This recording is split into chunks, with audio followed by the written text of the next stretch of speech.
Hello students, welcome back. આજના લેક્ચરની અંદર આપણે આદિકોષ કેન્દ્રીમાં જોવા મળતા રિબોઝોમ્સ અને જે સૂક્ષ્મકાય રચનાઓ જે છે તેના વિશે અભ્યાસ કરીશું.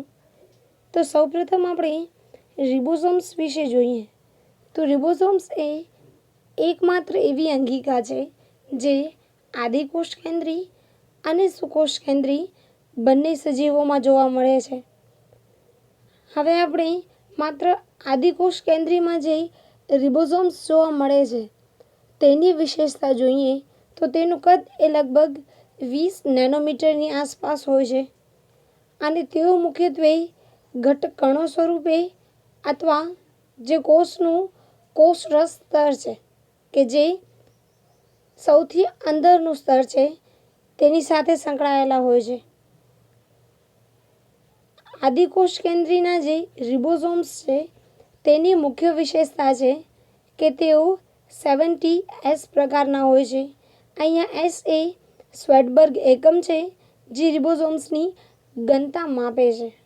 તો આ 70S રિબોઝોમ્સ છે તે 50S અને 30S બે અલગ અલગ સબયુનિટ ભેગા થઈ અને આખું એક 70S રિબોઝોમ બનાવે છે. તો અહીંયા તમારે યાદ રાખવાનું છે કે જે આદિકોષ કેન્દ્રી સજીવો છે તેમાં 70S પ્રકારના રિબોઝોમ્સ જોવા મળે છે. હવે રિબોઝોમ્સ જે છે તે પટલ વિહીન અંગિકા છે એટલે તે આદિકોષ કેન્દ્રીમાં જોવા મળે છે. કારણ કે આપણે આગળ જોયું કે આદિકોષ કેન્દ્રીમાં લગભગ સુધી બધી રચનાઓ એ પટલ વિહીન હોય છે અને આ રિબોઝોમ્સ જે છે તેનું મુખ્ય કાર્ય એ પ્રોટીન સંશ્લેષણનું છે. હવે દરેક કોષ જે છે પ્રોટીન તેની મુખ્ય જરૂરિયાત છે. તો આ રિબોઝોમ્સ જે છે તે પ્રોટીનની ફેક્ટરી તરીકે કામ કરે છે કારણ કે આ રિબોઝોમ્સ જે છે માત્ર તેના પર જ પ્રોટીનના નિર્માણનું કાર્ય થાય છે. હવે આ રિબોઝોમ્સ જે છે તે કોષરસમાં મુક્ત પણ હોઈ શકે અથવા mRNA સાથે જોડાયેલા પણ હોઈ શકે. હવે આપણે આગળ જોયું હતું કે RNA જે છે એ એક પ્રકારનું જનીનિક દ્રવ્ય છે. તો આ RNA જે છે એ 3 પ્રકારના હોય છે. પેલું છે mRNA, ત્યાર પછી rRNA અને tRNA. તો આ ત્રણેય પ્રકારના RNA જે છે તેનામાંથી જે mRNA છે તે પ્રોટીન સંશ્લેષણનું સંકેત ધરાવે છે. તો આ mRNA જે છે એની સાથે રિબોઝોમ્સ જોડાઈ અને પ્રોટીનના નિર્માણનું કાર્ય કરે છે. હવે ઘણી વખત એવું થાય છે કે mRNA જે છે તે એક જ હોય છે પરંતુ તેની સાથે રિબોઝોમ્સ જે છે તે એક કરતાં વધારે જોડાય છે. તો આ પ્રમાણનું જોડાણ એટલે કે એક mRNA અને એક કરતાં વધારે રિબોઝોમ્સ, તો આને આપણે પોલિઝોમ્સ અથવા પોલીરિબોઝોમ્સ તરીકે ઓળખીએ છીએ. આ તમારે અહીંયા 1 માર્ક્સના ક્વેશ્ચન માટે ખાસ યાદ રાખવાનું છે. પોલિઝોમ્સ એટલે શું અથવા પોલીરિબોઝોમ્સ એટલે શું. તો આ આપણે અભ્યાસ કર્યો આદિકોષ કેન્દ્રીમાં જોવા મળતા રિબોઝોમ્સ વિશે. હવે આપણે જોઈએ કે આદિકોષ કેન્દ્રીમાં કઈ કઈ સૂક્ષ્મ રચનાઓ આવેલી છે. તો આદિકોષ કેન્દ્રીની અંદર મુખ્યત્વે ફોસ્ફેટ કણિકાઓ, સિયાનોફાઇસિન કણિકાઓ, ગ્લાયકોજન કણિકાઓ, વાયુયુક્ત રચનાઓ, ક્રોમેટોફોર વગેરે સૂક્ષ્મકાય રચનાઓ છે કે જે કોષરસમાં વિખરાયેલી હોય છે એટલે કે તે સમગ્ર કોષરસમાં પથરાયેલી હોય છે. હવે આ સૂક્ષ્મકાય રચનાઓ જે છે તેનું મુખ્ય કાર્ય એ કેટલાક દ્રવ્યોનું સંગ્રહ કરવાનું છે. જેમ કે ફોસ્ફેટ કણિકાઓ છે તો તેની અંદર ફોસ્ફેટનો સંગ્રહ થાય છે. સિયાનોફાઇસિન કણિકાઓ જે છે તે પ્રકાશ સંશ્લેષણમાં મદદ કરે છે. ગ્લાયકોજન કણિકાઓ એ વધારાના ખોરાકનું ગ્લાયકોજન સ્વરૂપે સંગ્રહ કરે છે. પછી જે વાયુયુક્ત રચનાઓ છે કે જે નીલહરિત લીલ અને જાંબલી તથા હરિત પ્રકાશ સંશ્લેષી બેક્ટેરિયા છે તેની અંદર જોવા મળે છે અને આ વાયુયુક્ત રચના એ તેમને પ્રકાશ સંશ્લેષણમાં મદદ કરે છે. હવે જાંબલી અને હરિત પ્રકાશ સંશ્લેષી બેક્ટેરિયા એ એવા બેક્ટેરિયા છે જે હરિતકણ ધરાવે છે અને જેના લીધે તે પ્રકાશ સંશ્લેષણ પણ કરી શકે છે. ત્યારબાદ બીજી એક રચના છે ક્રોમેટોફોર. તો આ ક્રોમેટોફોર એ સાયનોબેક્ટેરિયા કે જે એક પ્રકાશ સંશ્લેષી બેક્ટેરિયા છે અને નીલહરિત લીલ આ બંનેની અંદર જોવા મળે છે જે હરિતદ્રવ્યોનું સંગ્રહ સ્થાન છે અને તે પ્રકાશ સંશ્લેષણમાં પણ મદદ કરે છે. તો આવી રીતે આદિકોષ કેન્દ્રી જે છે તેની અંદર આ બધી રચનાઓ જોવા મળે છે. તો અહીંયા આપણું આદિકોષ કેન્દ્રીની રચના જે છે તે પૂર્ણ થાય છે. હવે આપણે સુકોષ કેન્દ્રી સજીવો વિશે અભ્યાસ કરીશું. તો સૌપ્રથમ સુકોષ કેન્દ્રી એટલે કે સુવિકસિત કોષ કેન્દ્ર ધરાવતો કોષ. એવા કોષને આપણે કહીશું સુકોષ કેન્દ્રી કોષ અને એવા સજીવો કે જે આવા સુકોષ કેન્દ્રી કોષોના બનેલા છે તેને આપણે કહીએ છીએ સુકોષ કેન્દ્રી સજીવો. આની અંદર આપણે પ્રોટિસ્ટા, ફૂગ, વનસ્પતિ અને પ્રાણી આ સૃષ્ટિના સભ્યોનો સમાવેશ કરીએ છીએ અને તેમની એક મુખ્ય વિશેષતા છે કે તમામ સુકોષ કેન્દ્રી સજીવો અને એમાં પર્ટિક્યુલર પ્રાણી કોષ જે છે તેની અંદર તારા કેન્દ્ર હાજર હોય છે જે પ્રાણી કોષની વિશેષતા છે. આપણે આગળ વનસ્પતિ કોષ અને પ્રાણી કોષનો તફાવત ભણ્યા ત્યારે આપણે આ પોઈન્ટ કીધું હતું કે તારા કેન્દ્ર એ માત્ર અને માત્ર પ્રાણી કોષમાં જોવા મળે છે જ્યારે હરિતકણ જે છે તે માત્ર અને માત્ર વનસ્પતિ કોષમાં જોવા મળે છે. આ ઉપરાંત કોષ દિવાલ જે છે તે વનસ્પતિમાં જોવા મળે છે, પ્રાણી કોષમાં જોવા નથી મળતી અને આ કોષ દિવાલની હાજરીને કારણે દરેક વનસ્પતિ કોષનો એક ચોક્કસ આકાર હોય છે જ્યારે પ્રાણી કોષમાં કોષ દિવાલનો અભાવ હોય છે. તેના લીધે તેની અંદર જે કોષ હોય છે તેનો કોઈ એક ચોક્કસ આકાર નથી હોતો. તો આ મુખ્ય વનસ્પતિ કોષ અને પ્રાણી કોષનો તફાવત. હવે આપણે અહીંયા સુકોષ કેન્દ્રી કોષો પૈકી વનસ્પતિ કોષ અને પ્રાણી કોષનો અભ્યાસ કરીએ. તો આ ફરી એક વખત કહું છું કે આ વનસ્પતિ કોષ અને પ્રાણી કોષની આકૃતિ તમારે ફરજિયાત પોતાની બુકમાં નામ નિર્દેશન સાથે ડ્રો કરવાની છે. હવે આપણે વનસ્પતિ કોષમાં જોવા મળતા વિવિધ રચનાઓ વિશે અભ્યાસ કરીએ. તો સૌપ્રથમ વનસ્પતિ કોષ એ સુકોષ કેન્દ્રી કોષ છે એટલે કે તેની અંદર સુવિકસિત કોષ કેન્દ્ર હાજર હશે. ત્યારબાદ કોષ કેન્દ્રની આસપાસ અંતઃકોષરસ જાળ હશે જે બે પ્રકારની હોય છે, લીસી અને ખરબચડી. ત્યારબાદ કણાભસૂત્ર, રિબોસોમ્સ, કોષરસ પટલ, કોષરસ, ગોલ્ગી કાય, લાઇસોસોમ વગેરે જોવા મળે છે. હવે અહીંયા અન્ય અંગિકાઓ જેમ કે કોષ દિવાલ, મોટા કદની રજધાની અને હરિતગણ આ ત્રણ રચનાઓ એ વનસ્પતિ કોષની વિશેષતાઓ છે. હવે પ્રાણી કોષમાં જોઈએ તો કોષરસ જાળ, કોષ કેન્દ્ર, રિબોસોમ્સ, ગોલ્ગી કાય, કણાભસૂત્ર, લાઇસોસોમ, કોષરસ પટલ વગેરે આની અંદર જોવા મળે છે. જ્યારે તારા કેન્દ્ર જે છે તે માત્ર અને માત્ર પ્રાણી કોષની વિશેષતા છે. અહીંયા તમે કોષ કેન્દ્રની ઉપર જે ઓરેન્જ કલરની સૂર્ય જેવી રચનાઓ જોવો છો તે છે તારા કેન્દ્ર, જેને સેન્ટ્રોઝોમ પણ કહેવાય છે. તો આ તારા કેન્દ્ર એ પ્રાણી કોષની મુખ્ય વિશેષતા છે. હવે આપણે સુકોષ કેન્દ્રી કોષનો ડિટેલમાં અભ્યાસ કરીએ તો સૌપ્રથમ આપણે જોઈએ કોષરસ પટલ કે જે પ્રાણી કોષનું સૌથી બહારનું સ્તર અને વનસ્પતિ કોષનું કોષ દિવાલ પછીનું દ્વિતીય સ્તર છે. હવે આ કોષરસ સ્તરની રચના જોઈએ તો સૌપ્રથમ કોષરસ સ્તર જે છે એ કઈ રીતે બનેલી રચના છે તેનો અભ્યાસ એ મનુષ્યના રક્તકણોમાં કરવામાં આવ્યો હતો. કારણ કે રક્તકણો જે છે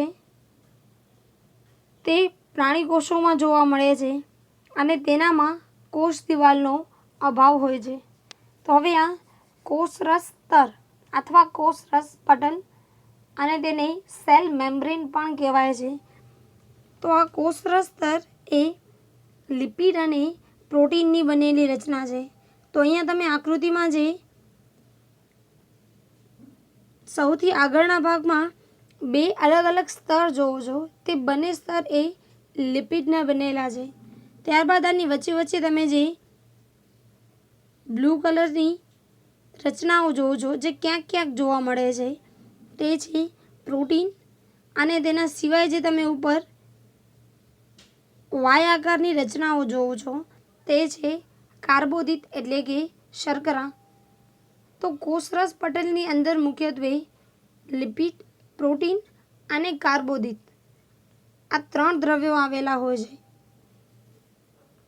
હવે કોષરસ સ્તરના પટલના બંધારણની અંદર જે લિપિડ જોવા મળે છે તો એ લિપિડની વાત કરીએ તો લિપિડ જે છે એના બે સ્તર આવેલા હોય છે. અહીંયા તમે આકૃતિમાં જોવો છો તો જે તમને ગ્રીન કલરના બે લેયર દેખાય છે તો આ બંને લેયર એ તમને અલગ કરીને બતાડેલા છે. તો આ બંને લેયર એ લિપિડના બનેલા છે. તો લિપિડ એ દ્વિસ્તરીય ગોઠવણી દર્શાવે છે. હવે આ લિપિડનું સ્તર જે છે તે લિપિડના અલગ અલગ અણુઓની બનેલી સંયુક્ત રચના છે. હવે આપણે લિપિડનું સ્તર ડિટેલમાં જોઈએ તો તમે ઉપર આકૃતિમાં જોવો છો કે તમને એક ગોળાકાર રચના અને ત્યારબાદ તેનામાંથી નીકળતા તંતુઓ બતાડેલા છે. તો જે ગોળાકાર ભાગ દર્શાવેલું છે તે છે લિપિડનું શીર્ષ અને જે તંતુ જેવી રચના બતાડેલી છે તે છે લિપિડના અણુની પૂંછડી.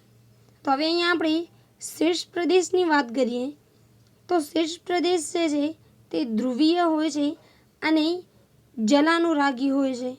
આ ઉપરાંત તે બહારની તરફ ગોઠવાયેલા હોય છે.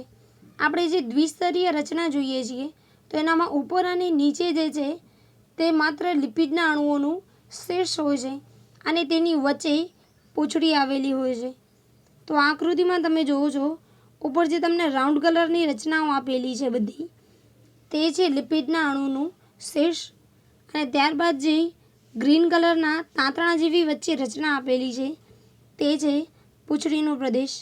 તો આવી રીતે સૌથી ઉપર અને સૌથી નીચે એ લિપિડના અણુનું શીર્ષ અને આ બંને સ્તરની વચ્ચેનો જે ભાગ છે તે લિપિડના અણુની પૂંછડીનું બનેલું હોય છે.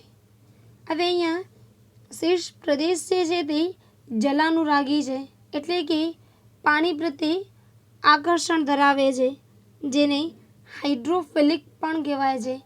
ફિલિક મતલબ લવિંગ, હાઇડ્રો એટલે કે પાણી, વોટર લવિંગ પ્રોપર્ટી છે આની. એટલે આનામાંથી જે પાણીમાં દ્રાવ્ય અણુ છે તે સરળતાથી પસાર થઈ શકે છે. હવે આપણે પૂંછડીના પ્રદેશની વાત કરીએ તો પૂંછડી જે છે તે અધ્રુવીય છે અને જલ વિતરાગી છે એટલે કે હાઇડ્રોફોબિક છે.